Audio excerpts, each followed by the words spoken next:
Hey everybody, welcome back to the Duke. Yeah, it's me. I know y'all thought I fell off. I never fall off. The Duke will never fall off. I'm back.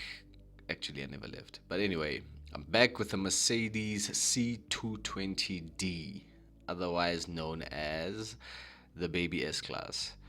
Now, before I get into this video right here, don't you all find it strange that there have been a couple of C classes that have been regarded as baby S classes, like mini S classes? But we have a whole E class in between the S and the C class, but they never refer to the E class as a baby S class. I mean, I can see why this is a baby S class. I mean, if you didn't know any better and I introduced this video as the review of the S class, you'd probably look at this sideways and be like, yeah, but it look a bit small for an S class, but I see the S class, but yeah, it's not quite the size. Anyway, let's get into this video. As I pop the hood, look at me looking for that little latch, and yeah, I think I'm gonna get it just about now. And behold, the engine. This is a 2-liter 4-cylinder mild hybrid engine which pushes out 147 kilowatts of power. That's about 200 horsepower. For those of us who can contextualize horsepower a bit better, like myself.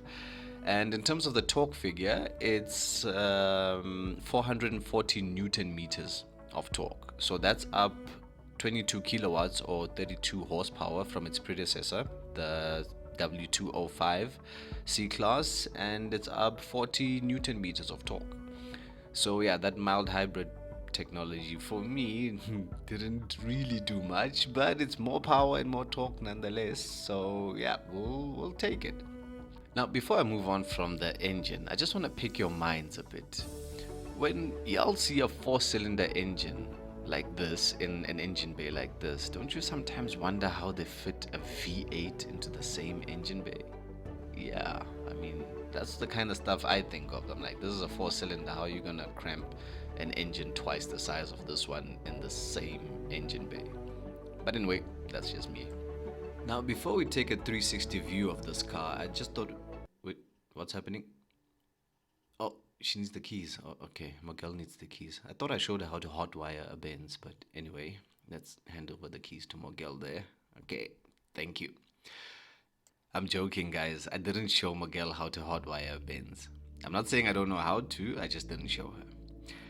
Anyway, that's a video for another day, if you ask me nicely enough. Now, I just thought I would shoot a rolling scene of this car because I just think it looks majestic on the move. Don't you think? I mean, with those 19-inch mags, 19-inch multi-spoke mags with a low profile, the fake exhausts at the back, I just think this is a car that needs to be on the move all the time. It just looks nice on the move. It looks nice parked, but even nicer, like 10 times nicer on the move. I just thought I'd show you guys a couple of pictures of this car rolling by, in case you haven't seen one in your neighborhood. So I'll give you a moment just to appreciate this car. And yes, I did say fake exhaust pipes. You're probably looking closely at this video like, what? No way, that's fake. But if you know your Mercedes, yeah, you'd probably be like, another one. Before we admire this car, I just want to show y'all something I find interesting. I just went to the Mercedes website here and I just want to configure a C class to look like the one we have in the video.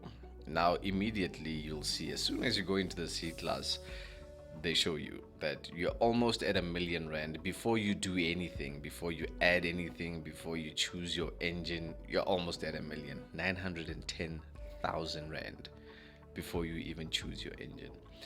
So let's make our C class look like the one we have in the video, right? So what we have in the video is a C220d. So we choose the diesel engine, select that, see what happens to the price. 961,000. Okay, we're still south of R1,000,000, but our Mercedes doesn't quite look like the one we have in the video. Yeah, this one looks a bit boring, it doesn't have the 19-inch mags. So let's give it an AMG line exterior. So we select the option there, and ladies and gentlemen, we are north of R1,000,000. Yeah, the car looks familiar. Yeah, looks like the one we have in the video. North of R1,000,000. We just ticked two boxes. We chose our engine and we're like, we want the AMG line exterior, and we are north of R1,000,000. We have chosen nothing else. We're north of R1,000,000. This is a car that used to be the entry-level car for Mercedes a couple of years ago. But anyway, that's just me and my broke self talking. Let me talk you through the paint as we take a 360 view of this car. See that paint job right there? Huh? You like it? Yeah, you gotta pay for it. Yeah, I don't think that's one of the standard colors. In fact, there are only two standard colors. A white, which Mercedes calls polar white, and black. So if you see a Mercedes C-Class on the road and it's not black and it's not polar white, know that that person paid extra for whatever paint job it is. Now there are about 3 grays on the website. I couldn't make out which gray this is. This is definitely not black. I hope the camera is bringing out the gray in this. It's not black. Let's look at the front of the car. Beautiful front, aggressive, very sporty. It's my kind of front. I just want to point you to 2 things. See the daytime running lights? They're pulsating. They don't pulsate like that in real life. I think that's just my camera lens and the LEDs not quite gelling together. The other thing I want to point you to is that small black dot above the Mercedes logo in the grille. What do you think that is? A camera? No, it's a blank for a camera. If you want a 360-degree camera with your C-Class, you gotta pay extra for it. There's no 360-degree camera system in this car. Now we continue our 360 view of this car because there is no camera system in this car to do that for us. I'm joking, I'm just being cynical, guys. That was not gonna help my video in any way. So the side profile of this car, not really much to see here, just 2 big rims and a side skirt. Yeah, those are 19-inch multi-spoke rims, and I really like the sportiness of this car. I think this is one of the best looking cars there is out there. With all the fakery going on, all the fake vents, fake exhausts, like Mercedes, y'all need to stop doing this. Yeah, those exhausts that you see there, 2 big tailpipes, there's no pipe there. It's fake. It's all fake. Look, take a closer look. It's plastic. Nothing in there. The real exhausts are underneath the car. Over there. Mercedes, y'all need to stop it. And when you look at the other side, they didn't even try. There's nothing the other side, just fake. Fake exhaust tips. This is like a car version of a BBL. I mean, yeah, it looks great, but it's fake. This is what a car looks like that goes through a BBL.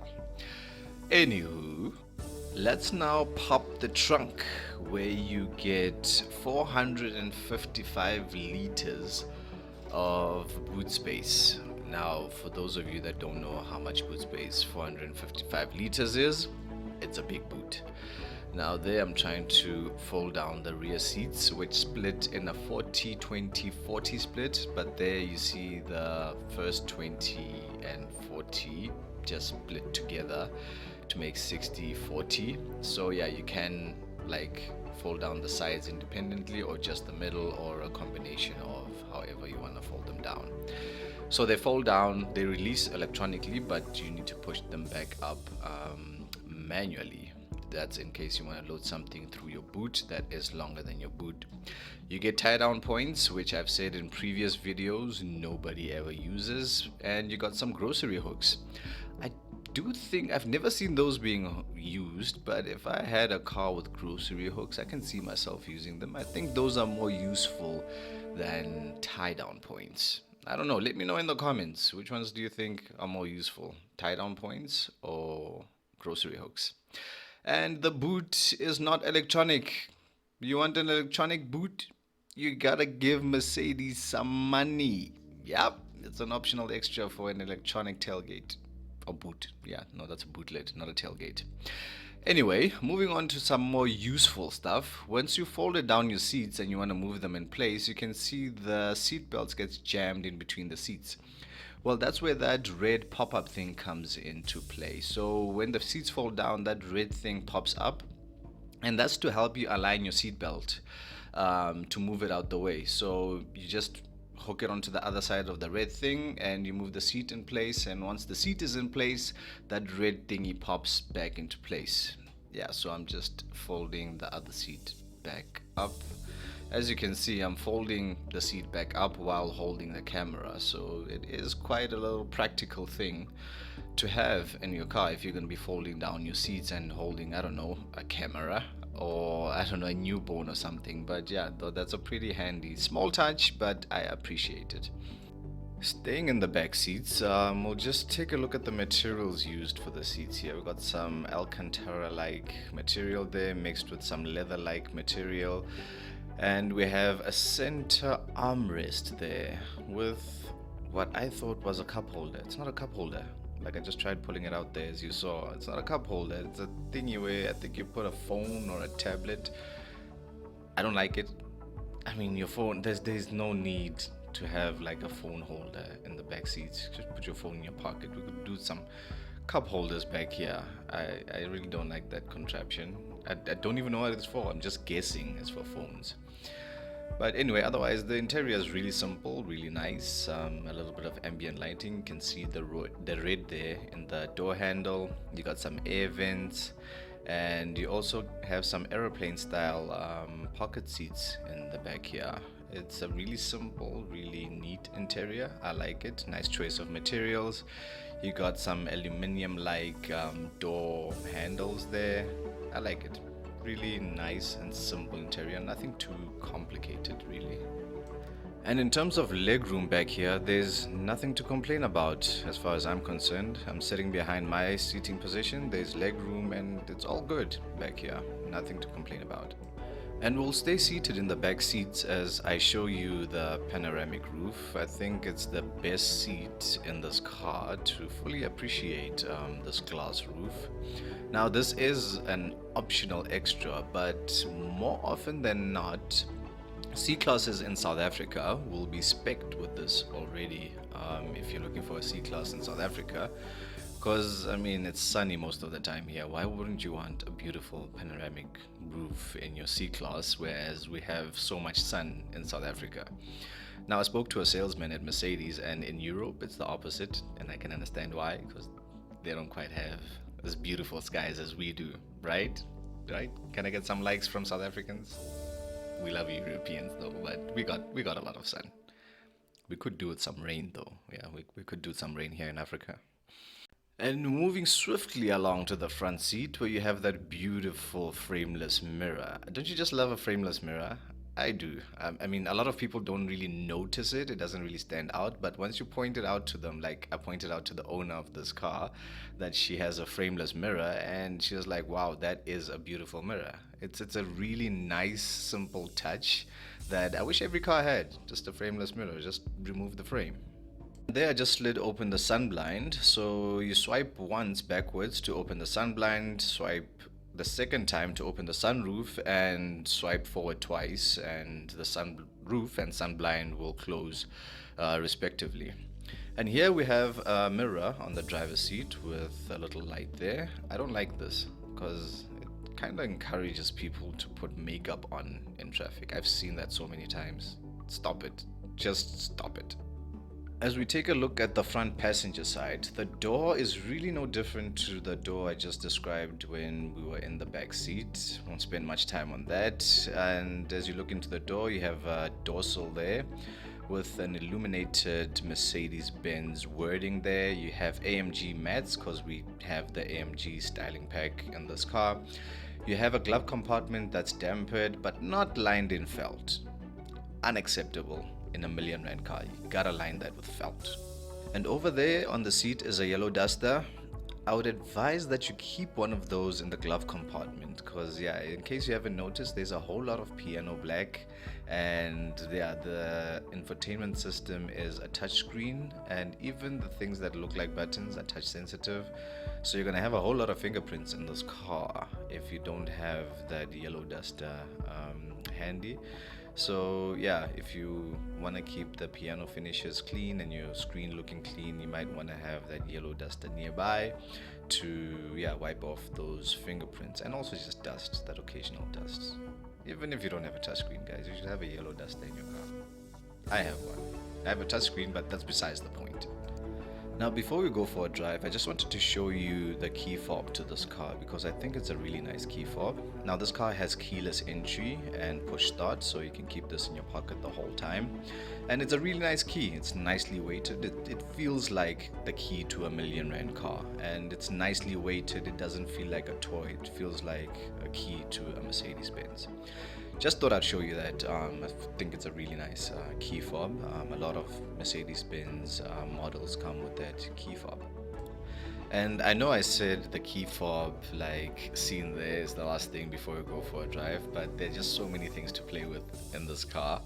And I just want to play with one more thing, which is the instrument cluster displays. Now you can change this to whatever your mood feels like. There are 3 to choose from, so you can change it to whatever you prefer to see in front of you at the time, or to suit your personality. So I'm just flickering around there, playing around with this different views. I just thought something interesting and something nice to see. It would also be nice if you could like download different things, like you can connect this car to the internet. I mean, it would be interesting if like you could download different instrument cluster displays. Yeah, I wonder if you can do that, like have different themes. And here's just the reverse camera. It's the quality you would expect from Mercedes. It's a really good camera, and yeah, you don't have a 360-degree camera, but the only camera you have in this car is a really good one, and it's got sensors that sense all around the car. So sensors are 360, but not the camera. Now, I did get to drive this car for a much longer distance and time than this clip might suggest, and I can say it's a very comfortable ride. I wasn't expecting such a comfortable ride, considering how big this car's rims are and how low it sits to the ground. So yeah, the ride quality is good. This has got to be one of the hardest working suspensions in the industry right now. Yeah, it's a smooth ride. Gear changes are smooth too. And with a 0 to 100 time of 7.3 seconds, I believe that. It feels slightly quicker, so the 7.3 seconds seems accurate. That's claimed. I didn't test this myself, but yeah, it seems pretty accurate.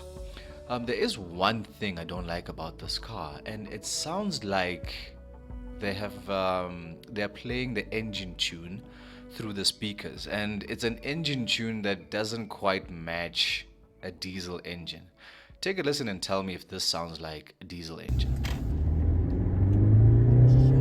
But the camera's losing balance.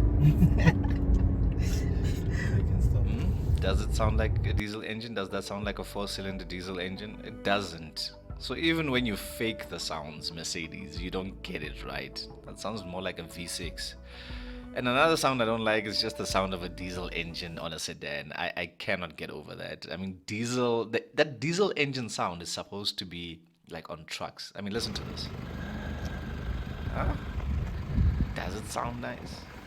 Anyway, guys, we've come to the end of the video. Let me know in the comments what you think of this car. Is it a R1,000,000 car?